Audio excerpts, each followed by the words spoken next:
First of all మన ఆంధ్రప్రదేశ్ ప్రభుత్వ అసెంబ్లీలో కొద్దిమంది పెద్దలు చేసిన కామెంట్స్పై మెగాస్టార్ చిరంజీవి గారు స్పందించిన విధానం ఏమవుతుందో అది సత్యం, 100% సత్యం, 100% సత్యం. అప్పుడు వైఎస్ జగన్మోహన్ రెడ్డి గారి హయాంలో ఆయన సీఎంగా ఉన్నప్పుడు, పేరు నాని గారు సినిమాటోగ్రఫీ మంత్రిగా ఉన్నప్పుడు ఇండస్ట్రీ నుంచి చిరంజీవి గారితో పాటు చాలామందిని వారు ఆహ్వానించారు. అందులో నేను కూడా ఒకరిని. చిరంజీవి గారు మాట్లాడుతూ ఆర్ నానుమూర్తి కూడా వచ్చాడు మాతో అన్నారు. కాబట్టి చాలామంది మీలాంటి మిత్రులు నన్ను ఈవేళ అక్కడ ఏం జరిగిందని అడుగుతున్నారు. కాబట్టి చెప్పాల్సిన బాధ్యత నాపై ఉంది. కాబట్టి నేను చెప్తున్నా, సత్యం చెప్తున్నాను మీకు. జగన్మోహన్ రెడ్డి గారి గవర్నమెంటు మా సినిమా కళాకారులు కానీ చిరంజీవి గారిని కానీ ఎవరిని కూడా అవమానించలేదు, చాలా గౌరవించారు. సత్యం. ఎందుకంటే కోవిడ్ కష్టకాలంలో సినిమా రంగం ఏమైపోద్ది అని భయోందనతో ఉన్న దశలో పరిశ్రమ పెద్దలందరూ కలిసి చిరంజీవి గారిని కలిశారు. పరిశ్రమ పెద్దగా ఆయన భావించి, ఆయన గౌరవించి నన్ను ఆహ్వానించారు. చిరంజీవి గారు స్వయంగా నాకు ఫోన్ చేశారు కూడా. అదే సంస్కారం. అప్పుడు నేను ఢిల్లీలో ఉన్నా. నారాయణమూర్తి ఇండస్ట్రీ క్లిష్ట పరిస్థితిలో ఉంది. భారీ చిత్రాలతో పాటు సగటు సినిమా తీసిన ఇలాంటి వాడు అందరూ కూడా రావాలి, మీ ఒపీనియన్స్ చెప్పాలి, మనందరం ప్రభుత్వాన్ని కలవాలి, ప్రభుత్వం నుంచి మనకి ఏ సహాయ శాఖలు వస్తాయో మనం స్వీకరించాలి, మనం విన్నవించాలి అని చిరంజీవి గారు చెప్పడం, అందరూ మీట్ అవ్వడం చిరంజీవి గారి ఇంట్లోనే ఇది జరిగింది. అప్పుడు అనేక మంది వారు యొక్క అభిప్రాయాలు చెప్పారు. ఆయన్ని తీసుకొని మన సీఎం గారి గద్దు నేను చెప్పారు. వారు సీఎం గారితో మాట్లాడారు స్వయంగా. అలాగే నేను కూడా పేరు నాని గారిని వెళ్ళి విజ్ఞప్తి చేశాను బందర్లో. అలా చాలామంది విజ్ఞప్తి చేశారు. ముఖ్యంగా చిరంజీవి గారు తీసుకున్న రోలు salute, whole hearted I'm telling. పరిశ్రమ పెద్దగా వాట్ ది బెస్ట్ రోల్ ఈ ప్లేడ్ దట్ డే. ఆయన ఎవరు అవమానించాల, చాలా గౌరవించారు. మమ్మల్ని ఎవరు అవమానించాల, చాలా గౌరవించారు. మేమందరికి వెళ్ళాం, సమస్యలను చెప్పాం. సీఎం జగన్మోహన్ రెడ్డి గారు సానుకూలంగా స్పందించారు. పేరు నాని గారితో మాట్లాడి ఏం కావాలో మొత్తం తీసుకోండి, అన్నీ మనం చేద్దాం అని కూడా చెప్పారు.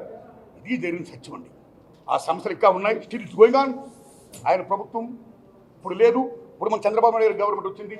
ఇప్పుడు ఈ గవర్నమెంట్లో ఆనాడు ఎక్కడ ప్రియాంబుల్, గత గవర్నమెంట్లో ఏ ప్రియాంబుల్ ఉందో, ఏ ప్రజలకి ఏ సమస్యలు ఉన్నాయో, ఏ ఇండస్ట్రీకి, cinema industry, anybody anything else, వాళ్ళకి ఏ సమస్యలు ఉన్నాయో అకార్డింగ్ టు ప్రియాంబుల్ గత ప్రభుత్వంలో ప్రజలు విన్నవించుకున్న విన్నపాలు ఏవైతున్నాయో ఆ విన్నపాలని ఇప్పుడు, ఆ సమస్యలు ఇప్పుడున్న ప్రభుత్వం చంద్రబాబు నాయుడు హయాంలో నెరవేర్చాలని, దానికి సినిమాటోగ్రఫీ మంత్రి గారు దుర్గేష్ గారు సహకరించాలని, మన తెలుగు ఇండస్ట్రీకి వెళ్ళి ఇవాళ డిప్యూటీ సీఎంగా ఉన్న పవన్ కళ్యాణ్ గారు చొరవ తీసుకోవాలని నేను విజ్ఞప్తి చేస్తూ మా సమస్యల్ని, మన పరిశ్రమ సమస్యల్ని క్లియర్ చేయాల్సిందిగా మనస్ఫూర్తిగా వారిని కోరుకుంటున్నా. Thanks a lot. బాలకృష్ణ గారు ఎవరు అడగలేదు అని చెప్పడం అనేది వారు తెలిసింది వారు చెప్పారు. అది కరెక్ట్ కాదు. చిరంజీవి గారితో పాటు మేము చాలామంది వెళ్ళాం, అది అందరికీ తెలుసు. కాబట్టి ఆనాడు ఏమైతే అక్కడ సీఎం గారితో మాట్లాడుకున్నామో, ఏం చర్చలు జరిగాయో అవన్నీ కూడా మీకు ఈ media is the most powerful media, right? మీడియాలో చూడండి మీరు ఏం జరిగిందో, దట్ ఈస్ సత్యం. అది చూడండి. సో బాలకృష్ణ గారు తెలిసి ఉండొచ్చు, తెలియపోవచ్చు అని చెప్పారు. సో నేను బాలకృష్ణ గారి గురించి మాట్లాడదలుచుకోవాలా. కానీ చాలామంది మాత్రం అప్పుడు వైఎస్ జగన్మోహన్ రెడ్డి గారి ప్రభుత్వం చిరంజీవి గారిని, సినిమా కళాకారుని అవమానించింది అనే అప్రద ఏమవుతుందో అది చాలా తప్పండి. అలా కామెంట్ చేయకూడదండి. Nobody have no right to assassinate other characters. సత్యం ఇంపార్టెంట్, ట్రూత్ ఇస్ ఇంపార్టెంట్. ఆ ట్రూత్ అప్పుడు ఏ కెమెరాలు అయితే షూట్ చేసావో అది చూడండి, అది తెలుసుకోండి, జనాన్ని చెప్పండి. మొదటి నుంచి నేను కానీ చాలామంది, ప్రజాక్షేమం కూడా అనేక మంది సినిమా టికెట్ల రేట్లు పెంచొద్దు, సామాన్య ప్రజలపై భారం మోపొద్దు అని ఎంతోమంది విజ్ఞప్తి చేస్తాం, చాలామంది విజ్ఞప్తి చేస్తారు. కొంతమంది కోర్టు కూడా వెళ్తున్నారు. భారతదేశంలో సామాన్యుడు కూడా వినోదం మంచిది కేవలం సినిమా. మహాతల్లి సినిమా, సామాన్యుడు కూడా వినోదం మంచిది. అలాంటి వినోదాన్ని కాస్ట్లీమైన్ చేయొద్దు అని మేము అందరూ విజ్ఞప్తి చేస్తాం, చాలామంది విజ్ఞప్తి చేస్తారు, కోర్టు కూడా వెళ్తున్నారు. ఆ రోజుల్లో కేసీఆర్ గారు సీఎం గారు ఉన్నప్పుడు టికెట్ రేటు పెంచిపోతుంటే మాలాటోళ్ళు అందరూ విజ్ఞప్తి చేశాం. మా విజ్ఞప్తిని మన్నించి కేసీఆర్ గారు అప్పుడు టికెట్ రేటు పెంచలా. కానీ తర్వాత అదే గవర్నమెంట్లో కొద్దిమంది వెళ్ళి ప్రొడక్షన్ కాస్ట్ ఎక్కువైపోతుందండి, టికెట్ రేట్స్ కన్నా పెంచకపోతే మేము కోరుకోవడం కష్టం అని కొన్ని విజ్ఞప్తి చేయడం వల్ల మళ్ళీ అగైన్ టికెట్ రేట్లు పెంచారు. అప్పుడున్న గవర్నమెంట్ కూడా పెంచారు. తర్వాత ఇప్పుడు రేవంత్ రెడ్డి గారి గవర్నమెంట్ వచ్చింది.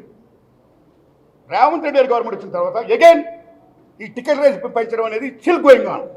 ఇది కరెక్ట్ కాదు. ఎందుకంటే టిక్కెట్ల రేట్లు పెంచేది కేవలం హీరో అభిమానుల కోసం, ఆ ఒత్తిడిని తట్టుకోలేక ఒత్తిడిని తగ్గించడం కోసం, కాస్ట్ని పెంచుకోవడం కోసం, కాస్ట్ రీకాల్కులేట్ చేసుకోవడం కోసం పెంచుతున్నాం అంటున్నారు.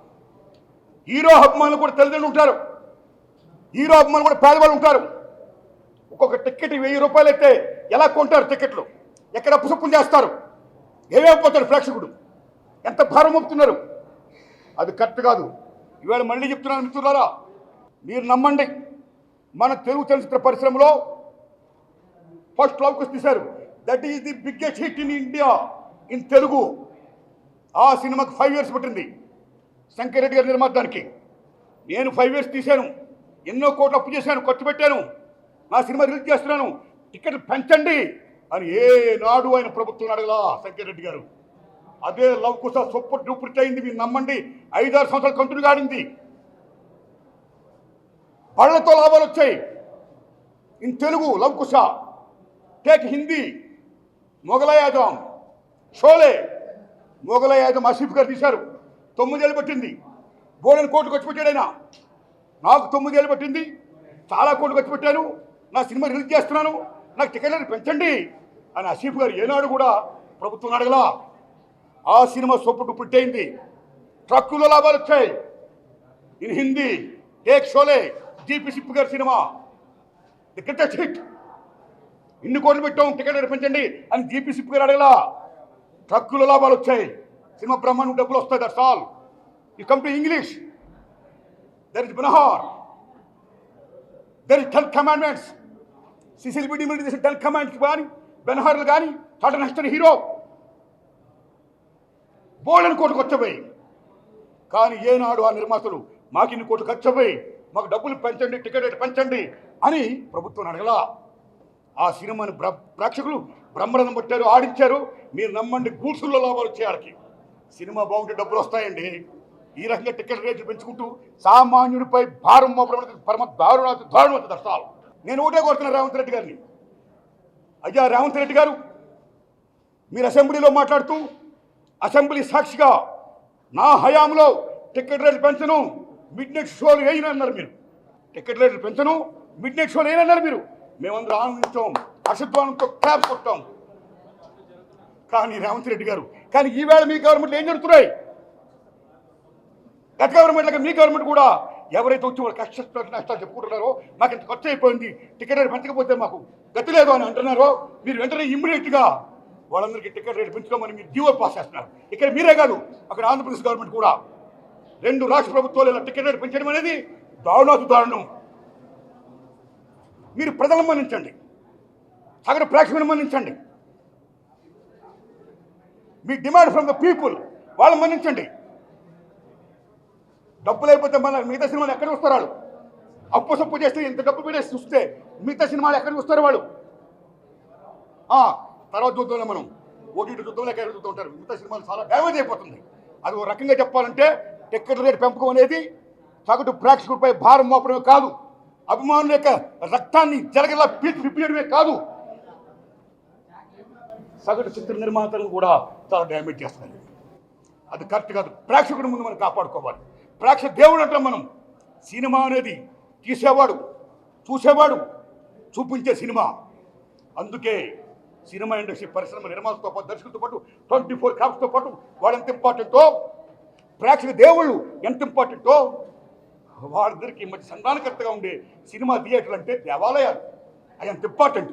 కాబట్టి ఈ సినిమా ఇండస్ట్రీ మనుగడ సాగించాలంటే, అందరం బాగుండాలంటే దయించి రేవంత్ రెడ్డి గారు, చంద్రబాబు నాయుడు గారు దయించి ticket rate పెంచకండి sir.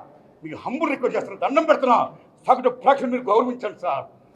You must respect the people. My whole heartedly I am requesting you. Please. Thank you.